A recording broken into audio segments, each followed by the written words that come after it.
Thank you so much for being here tonight, all of you. It is a signal honor to look out and see all of you here in our capital, Louisiana.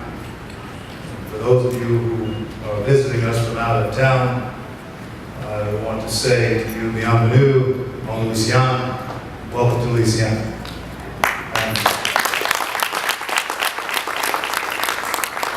I see a great night, a historic night, happening here at this point in time. It will be a night that we will all remember. I think Adam Brandon said it best when he said that you just wait until next year and see how this conference will grow.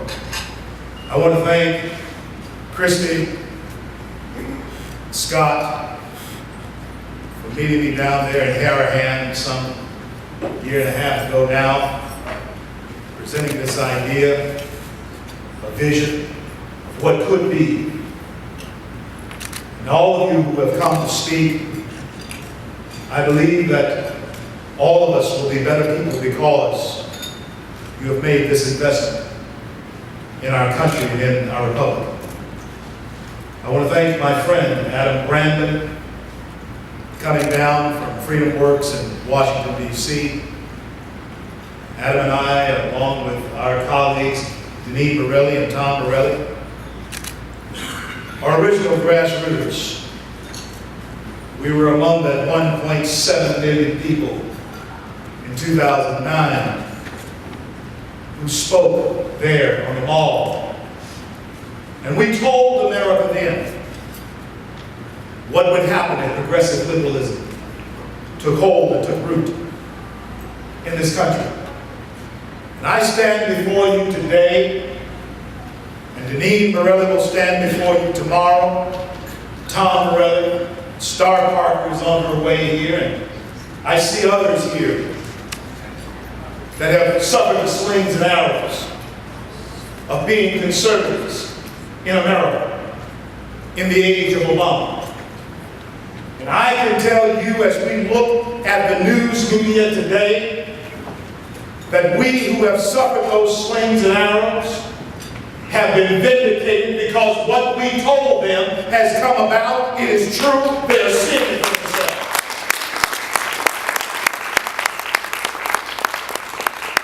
Before I go any further, I want to thank also a person who makes all this possible for me, and that's my wife, 38 years, Jane Bryant. Without her being on board, I just can't do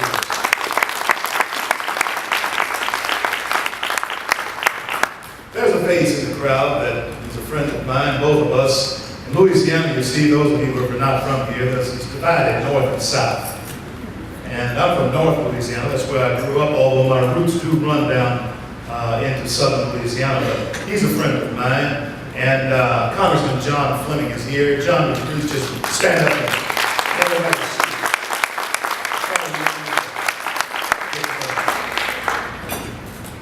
and I'm going to be brief because we're going to show the film. And after the film, we're going to have an honest discussion among ourselves. We're going to have a back and forth, a conversation about how to make America better, how to preserve the republic, and how to overcome some of the foolishness that has been going on in this country for far too long. We're going to examine people like ourselves who are here in this room, who have the courage to be free. You see, I'm asked often, as I travel around this country, CL, why would you name a film a name that's so inflammatory, like Runaway Slave? Well, you see, friends, it took courage for that person who was trapped in a system of slavery to say to himself, I have a desire to be free. And it took even greater courage say to his master, I don't want your food. I don't want your housing. I don't want your clothing. I just want to be free. And it took even greater courage to launch out into the unknown, not knowing if you'd ever see freedom, because there were no guarantees. Just the desire to be free. So it was with Mayflower pilgrims when they left England and came to these shores, escaping the tyranny of King Charles. They had no guarantees if they ever see freedom, but they had the desire and they had the courage to say, whatever it cost, just like that runaway slave, even if it cost me my life, I will be free. I will live as a free man or a free woman. And so, my friends, we find a thread that connects every American, a thread that runs through the DNA of every true patriot in this country.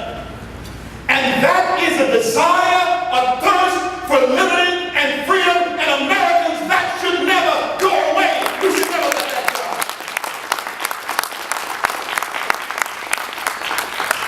We have an opportunity tonight, on this historic occasion, to trumpet a message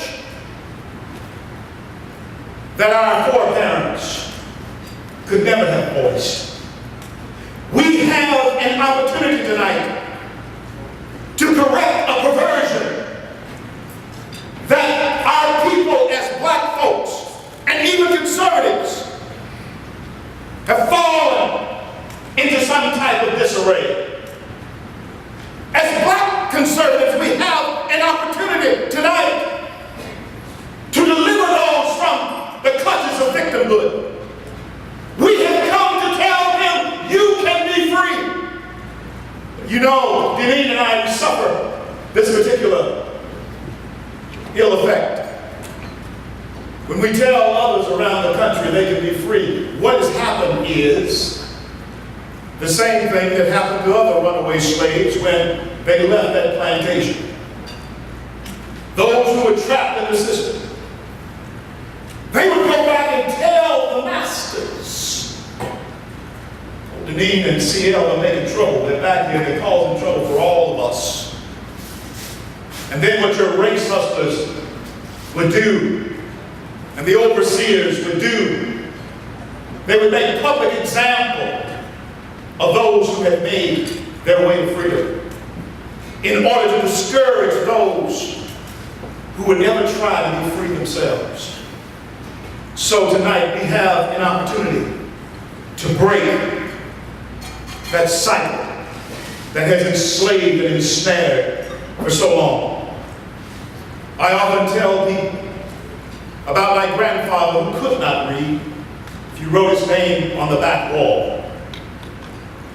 I was very Afrocentric in the early 70s. When I met Jane, I had this huge afro. And wore the dashikis and all that, very Afrocentric. My grandfather cut pulpwood for a living. Self-made man. No education, but he wound up with 3 or 4 trucks of his own, employed himself. His hands were hard and rough-hewn. He came to me one day when I was down on the farm. Didn't have on the dashiki, but I had the long hair because I was going to drive some fence posts and dig some fence post holes the hard way. But he came to me and he pulled me aside. He pulled me off the handle of that post hole digger, and he said to me, he pointed his rough finger in my face, and he said to me, "Sonny, I didn't go through all that I went through so that you could be black. I went through all that I went through so that you could be free. Free to go places that I'll never go. Free to say the things that are on your mind that I can't say. and free to be around people who you want to be around. Friends, that's freedom. And tonight, even though grandfather is around the throne of God, I hope that he's looking and proud to see that his grandson is a free man and pressing freedom for each and every American who will embrace it. We must have that. There are alternatives to progressive liberalism. There must be. If you want to have any idea or get an idea of what progressive liberalism can do and has done in this country, take a look at Detroit City, right across the river there from Adam. I was up there just a couple of weeks ago, and I'm on my way back here in a couple of more weeks. Detroit, in 1960, was the most prosperous city on earth.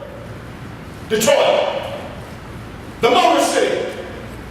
It was said to be the heartbeat of America.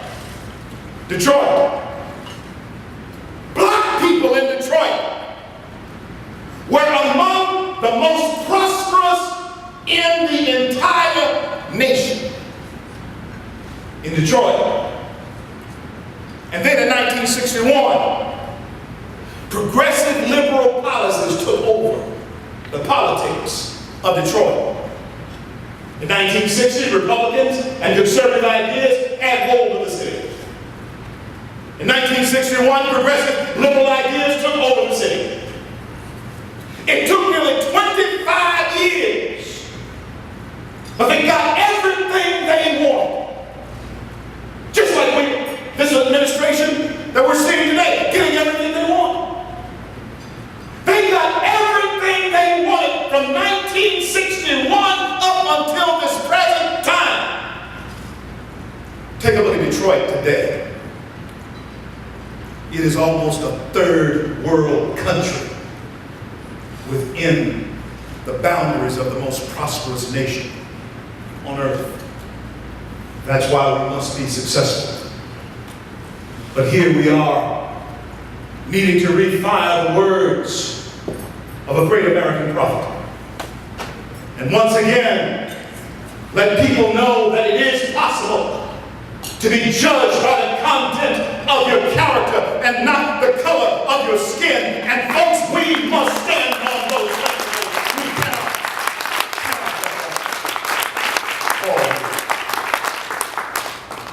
Something unfortunate happened in Louisiana today, the Capitol building. It's been said that King had a dream, but so many others that came behind him had a scheme, like Jesse Jackson, Al Sharpton. King had a dream, Jesse had a scheme. Today, here in Louisiana, Karen, Carter, Peterson, the chairperson of the Democrat Party here in Louisiana, a black woman, said these words: if anyone is against Obamacare, good to see you, Star Park. Just on time. If anyone is against Obamacare, then they're racist. How foolish. How silly is a statement like that from a black woman in Louisiana who is the head of the Democrat Party? Is it possible that black folks have come to a point in this country where truly we have the sense enough to know what's in our own pocketbooks? Is it possible that we're able to decipher and discern that policies that have come out of this administration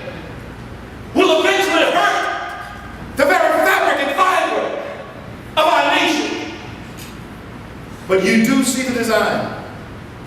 You see what they are trying to do. You see what the race hustlers and the pimps who are progressive liberals have done to the mindset of a certain people. And black folks, let me tell you something. And this is a message you need to carry from this room. We were angry 50 years ago. And guess what? We're angry today.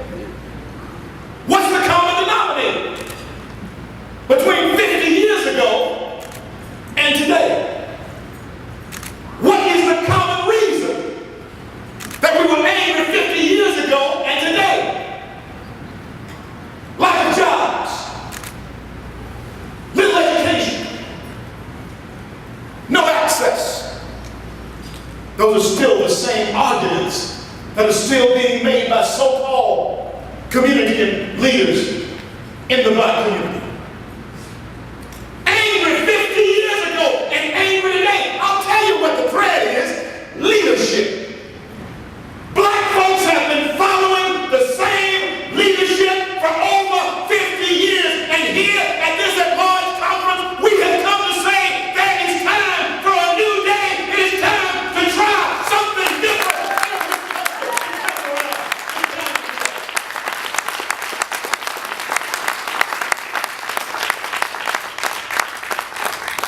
And even though I say those words, and I talk about the content of our character, a tour that we will launch in the fall across this country, touching on college campuses, a tour that will hopefully reawaken the idea of King and what he truly meant by that. I believe it is important for us to carry this message, a message of integrity, a message that will allow all of us to see for ourselves the rewards gained from what we bring to the table, not what we take off the table. Any fool can take stuff off the table. But the content of character causes you to place and bring stuff to the table. King had said in his words, and they were more than just flowery words. He said he hoped that the day would come that his 4 little children would be judged by the content of their character rather than the color of their skin. But when we see things like Karen Peterson, hear words that Karen Peterson has to say, we can see very plainly that there are those who would want to keep us trapped, locked in that type of mindset of perpetual victimhood. We have come to set the captives free. My friends, I need to let you know this. Even though tonight is a night of celebration, a night that I will be proud to look back on, I pray years from now, the Lord lets me live. A night that I believe will change the course of our history as Republicans, history as conservatives, history as grassroots people, history as black conservatives. I need to let you know that there are difficult days ahead of us, because as we speak, the tide that has swept an entire 2 generations of people, trapped them into a certain mindset, that tide is turning. There's one thing that you need to know about progressive liberals. They're not going away quietly. They are fiery furnaces in the path of all of you. There are lion's dens in the path of all of you. In the movie, you're going to find out, as my friend Mason Weaver would say, there's a certain tribalism that black folks are enslaved in. This movie will make you laugh.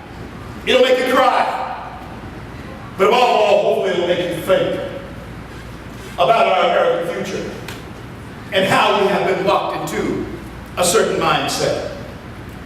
There's a certain tribalism that says to so many of us who are still in that system, it says, Master has told us that if we don't stick together, if we don't believe the same thing, if we don't act the same way, if we don't talk the same way, if we don't vote the same way, then we can't get what we want. And so if you leave that particular mindset, then you're hated by the rest of the tribe. Can I tell you something? When 95% of one group of people vote for one thing, that is not intelligent. Come on, man. It's time for us to understand that there are furnaces. There are lions' dens. It will take people of courage. And I warn all of us, the reason they hate you in this room, Chris Matthews, the Rachel Maddows, the Nancy Pelosi's of the world, the reason they hate Deneen Morelli so, the reason they hate Star Parker so, the reason they hate Timothy, Dr. Tim so, the reason they hate K. Carl Smith so, Shannon Wright so, the reason they hate you so, because they know that you hold the keys that can set those people they feel they own free. They know that if in fact they put their agendas on the table and we put our agendas on the table, there is no comparison to slavery and freedom. I'm a free man. Jesus at the pool of Bethesda ran into an impotent man, a man who had been crippled, and sitting there for 38 years. His legs did not have any power in them, but his arms worked. His fingers worked. And in 38 years, he had not inched his way. He had not done anything to help himself get closer to that pool that had healing power. And so when Jesus saw him, he asked him this question: do you want to get well? And when the man answered in the affirmative, yes, but I don't have anybody to help me, Jesus said to him, then get up. Black folks, black conservatives, as we leave this conference, the one question that must burn upon our lips when we talk to others who are complaining about their condition in this free country: do you want to get well? And if that answer is yes, then get up. Tim says in the movie, don't let the government do it for you. Go do it for yourself. Friends, it can be done. Then finally, I want to tell you this. Let us be careful of the Johnny-come-lately. What do I mean by that? I mean that there are some out there who would want to infiltrate us with a scheme. The same way Al Sharpton and Jesse Jackson infiltrated the Democrat Party with a scheme. Whatever your motives are, let them be real. Whatever your agenda is, let it be genuine. Be careful of the all of a sudden transformed black conservative. Be careful of them. I warn you of them. Because there are many out there in wool sheep's clothing They're inside are ravenous wolves. Be careful of them. And my friends, I must leave you now because we want to show this film and I want to engage you afterwards. But even if I have to go this journey alone, with friends like Adam, I don't believe I will. But even if I did have to go it alone, go by myself.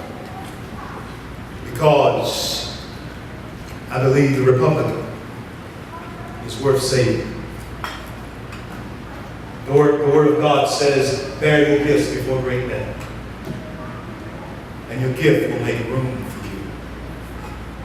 And so as I speak just to the black folks in the room right now, whatever your gift is, I can't have it because it's yours.